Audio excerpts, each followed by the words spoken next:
I think it's a little bit of both. I think that sentiment was still sort of in denial that the economy was already deteriorating prior to the tariff announcements. We got more news of that with the ISM New Orders series as well as the Challenger layoff series this week, which are leading indicators of what to expect come April in the real numbers. That and coupled with the tariff announcements does imply that the U.S. economy is on very, very weak footing going into the second quarter. And that was not adequately priced for the S&P 500 especially, which was still priced to anticipate something like 15% earnings growth, maybe even stronger earnings growth in 2025 on the eve of the tariff announcements this week. So I think you do have a sentiment sort of a degree of sentiment unwind that is coupled with a fundamental deterioration that is now starting to get recognized now that tariffs are in play. Without a doubt, earnings expectations are still too high. Even with the repricing in the equity market, you're looking at earnings expectations of double-digit growth still embedded in S&P 500 prices. The run rate of new orders growth right now says you're likely to get close to negative 3% growth this year.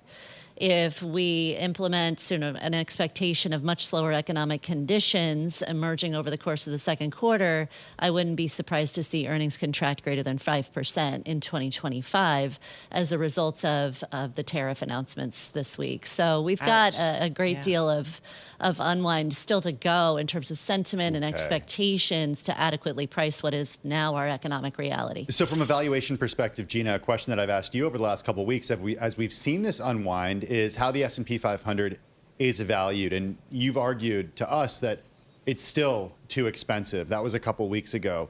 With the sell-off that we've seen in the last few days, for people who are tempted to come in and buy this dip, what would you say to them?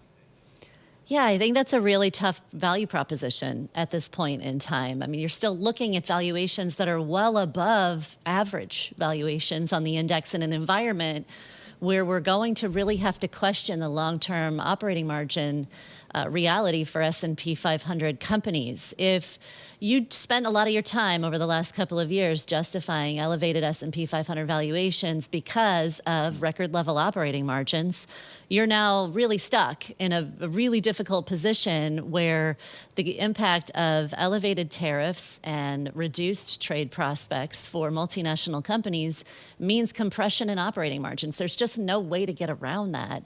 And if operating margins are going to compress, are going to strike a new reality in the U.S. as a result of globalization, the reversal of globalization trends, we're going to see valuations have to come down, at least closer to long-term average, if not below long-term average.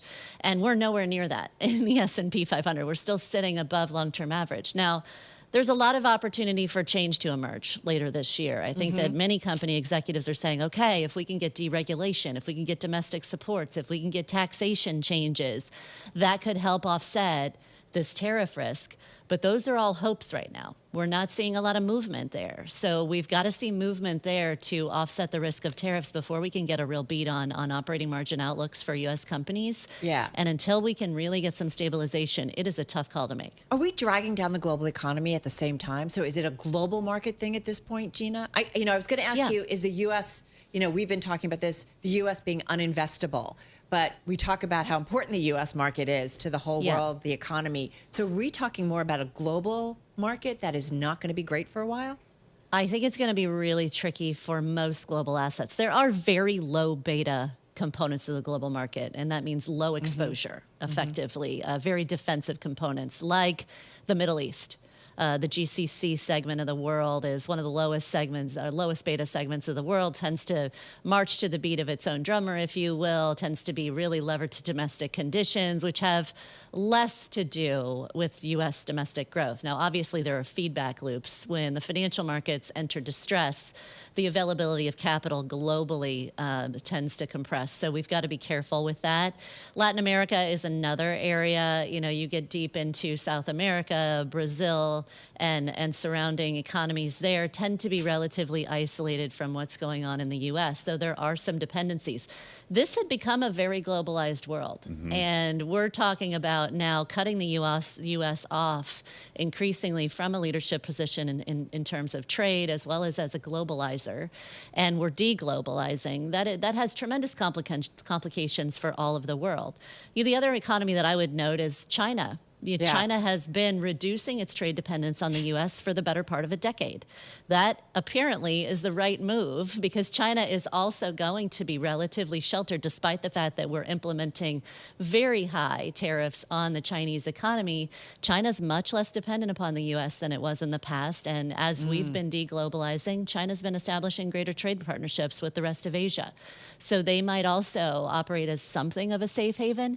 But it's tough to get around the fact that the U.S. is still the biggest economy in the world. Yeah. We are seeing significant slowdown in economic conditions here, and that will definitely impact many global companies. Do you see some sort of permanent shift here in the United States, Gina? I hesitate to use the term broken, but is that a concern to you? It is a concern to me that we are really questioning the world order. We're upending the world trade order. We're changing relationships very, very rapidly.